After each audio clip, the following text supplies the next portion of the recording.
Assalamualaikum warahmatullahi wabarakatuh. Perkenalkan, nama saya Nur Hidayah Isnaini, NPM 721213245, Prodi Manajemen. Pada video kali ini saya akan menjelaskan tentang penilaian kinerja mata kuliah Manajemen Sumber Daya Manusia. Langsung saja kita masuk pada pembahasan yang pertama, yaitu pengertian penilaian kinerja. Penilaian kinerja merupakan suatu proses atau kegiatan yang dilakukan oleh perorangan atau kelompok dalam sebuah perusahaan untuk mengevaluasi dan mengkomunikasikan bagaimana karyawan melakukan pekerjaan dengan cara membandingkan hasil pekerjaannya dengan perangkat standar yang telah dibuat. Untuk tujuan dari penilaian kinerja itu sendiri, yang pertama yaitu untuk meningkatkan saling pengertian antara karyawan tentang persyaratan kinerja. Yang kedua, mencatat dan mengakui hasil kerja seorang karyawan sehingga mereka termotivasi untuk berbuat yang lebih baik lagi atau sekurang-kurangnya berprestasi sama dengan prestasi yang terdahulu. Yang ketiga yaitu memberikan peluang terhadap karyawan untuk mendiskusikan keinginannya dan aspirasinya untuk meningkatkan kepedulian terhadap karir atau pekerjaan yang diembannya seperti sekarang. Yang keempat yaitu mendefinisikan atau merumuskan kembali sasaran masa depan sehingga karyawan termotivasi untuk berprestasi sesuai dengan potensinya. Yang kelima yaitu memeriksa rencana pelaksanaan dan pengembangan yang sesuai dengan kebutuhan pelatihan, khusus rencana diklat, dan kemudian menyetujui rencana itu jika tidak ada hal-hal yang perlu diubah. Yang selanjutnya yaitu tahapan penilaian kinerja. Penilaian kinerja biasanya dilaksanakan oleh HRD, namun penilaian kinerja individu dibantu oleh masing-masing manajer dan setiap departemen. Untuk tahapan penilaian kinerja adalah sebagai berikut. Yang pertama, menentukan metode penilaian kinerja yang sesuai dengan tujuan perusahaan. Yang kedua, menyusun standar kompetensi dan ekspektasi pencapaian untuk setiap karyawan. Yang ketiga, melakukan penilaian kinerja secara individu. Yang keempat, menjadwalkan wawancara one-on-one antar manajer dan karyawan untuk meninjau hasil penilaian kinerja. Yang kelima yaitu mendiskusikan tujuan dalam pekerjaan antar manajer dan karyawan. Yang keenam, menyimpan hasil penilaian kinerja yang sudah ditandatangani manajer dan karyawan. Yang ketujuh, menggunakan informasi penilaian untuk tujuan organisasi seperti pelaporan, promosi, bonus, atau perencanaan karir. Metode penilaian kinerja. Yang pertama yaitu Management by Objective atau MBO.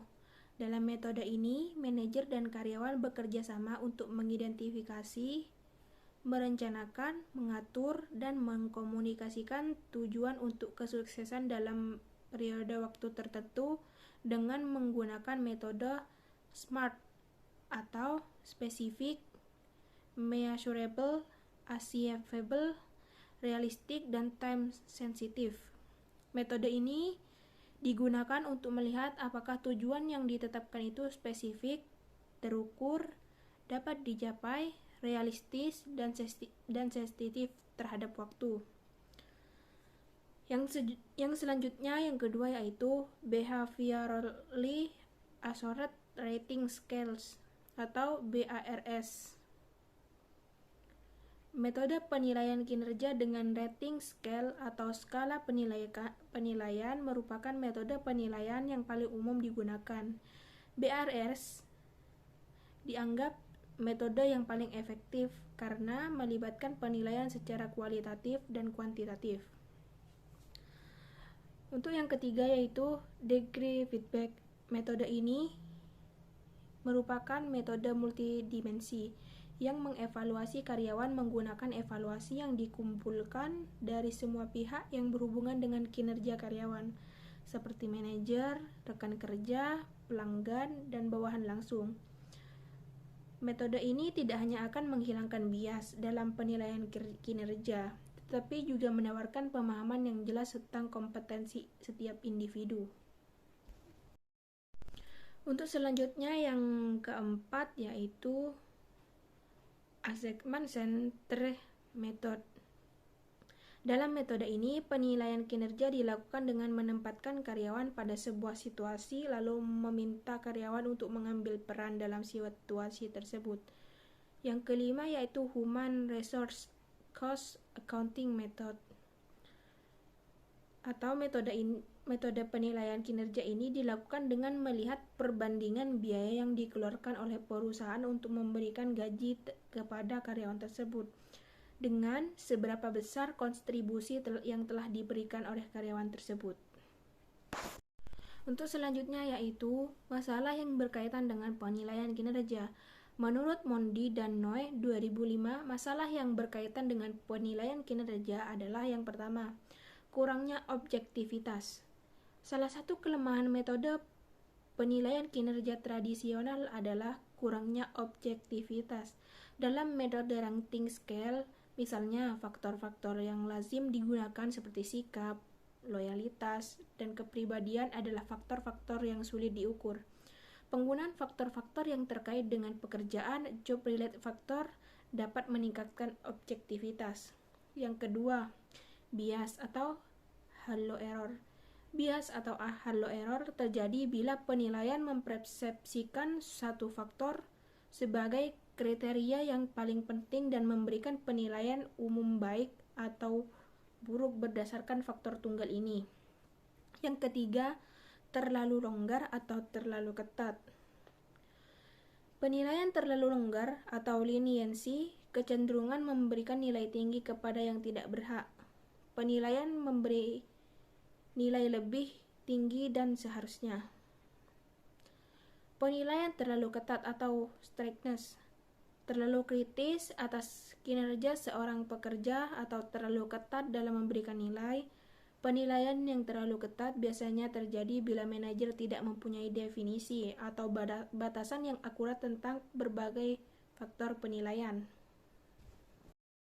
Untuk yang selanjutnya yaitu yang keempat, kecenderungan memberikan nilai tengah. Kecenderungan memberikan nilai tengah atau central tendency terjadi bila pekerja diberi nilai rata-rata secara tidak tepat atau di tengah-tengah skala penilaian. Biasanya penilaian memberi nilai tengah karena ini menghindari kontroversi atau kritik. Yang kelima, bias perilaku terbaru. Bias perilaku terbaru atau recent behavior bias, perilaku atau kinerja yang paling akhir akan lebih mudah diingat daripada perilaku yang telah lama. Penilaian cenderung lebih banyak menilai kinerja yang tampak menjelang atau pada saat proses penilaian dilakukan. Seharusnya penilaian kinerja mencakup periode waktu tertentu. Yang keenam yaitu bias pribadi atau stereotip.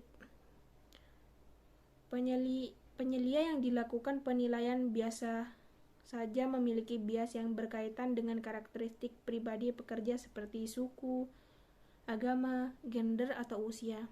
Meskipun ada peraturan atau undang-undang yang melindungi pekerja, diskriminasi tetap menjadi masalah dalam penilaian kinerja. Demikian video yang dapat saya sampaikan. Apabila ada tutur kata atau tingkah laku saya yang kurang berkenan, saya mohon maaf. Wabillahi taufiq wal hidayah. Wassalamualaikum warahmatullahi wabarakatuh.